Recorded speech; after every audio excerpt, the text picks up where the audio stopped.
বীর মুক্তিযোদ্ধার সন্তান মোহাম্মদ শিহাবুদ্দৌজা চৌধুরী, শেকর দাউদকান্দি, ব্যবস্থাপনায় উচ্চশিক্ষিত, বেসরকারি ব্যাংকের রপ্তানি শাখায় 5 বছর কাজ করেছেন।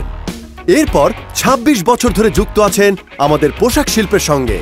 নগদ সহায়তা, সরকার প্রদত্ত সফট লোন, ব্যাংকিং এবং কাস্টমস সংশ্লিষ্ট কাজে তার বিশেষ পরিচিতি রয়েছে। 2005 থেকে বিজিএমইএ এর বিভিন্ন স্ট্যান্ডিং কমিটির চেয়ারম্যান ও কো চেয়ারম্যান হিসেবে দায়িত্ব পালন করছেন। কমিটিগুলো হলো নিট ইউপি, নতুন লাইসেন্স কমিটি এবং তরুণ উদ্যোক্তা কমিটি। বর্তমানে বিজিএমইএ পর্ষদের একজন পরিচালক হিসেবে দায়িত্ব পালন করছেন।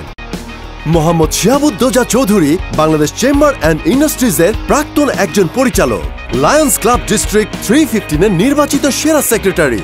আসসালামু আলাইকুম। আমি এবার নির্বাচনে একজন পরিচালক পদপ্রার্থী। আমি 1997 সাল থেকে প্রত্যক্ষভাবে পোশাক শিল্পের সাথে জড়িত। 2005 সাল থেকে আমি বিভিন্ন স্ট্যান্ডিং কমিটিতে চেয়ারম্যান এবং কো চেয়ারম্যান হিসাবে কাজ করে আসছি এবং 2019 এবং 2021 পর্ষদে যে পর্ষদটি ডক্টর রুবানা হকের নেতৃত্বাধীন ছিল, সেই পর্ষদে আমি একজন পরিচালক হিসাবে দায়িত্ব পালন করেছিলাম। দায়িত্ব চলাকালীন সময়ে আমি ক্ষুদ্র মাঝারি শিল্প, ব্যাংকিং এবং ইনসেন্টিভে কাজ করেছিলাম। বিভিন্ন ক্রনিক জটিলতা ইনসেন্টিভের আমি সংশোধন করেছিলাম এবং অনেকগুলো সার্কুলার সংশোধন করেছিলাম। কোভিডকালীন সময়ে আমি সফট লোনের জন্য সদস্যদের সাহায্য করেছিলাম এবং বাংলাদেশ ব্যাংক এবং বাণিজ্য মন্ত্রণালয় সবকটি মিটিংয়ে আমি হাজির থেকে প্রত্যেকটি সমস্যাকে সূক্ষ্মভাবে সমাধান করার চেষ্টা করেছিলাম।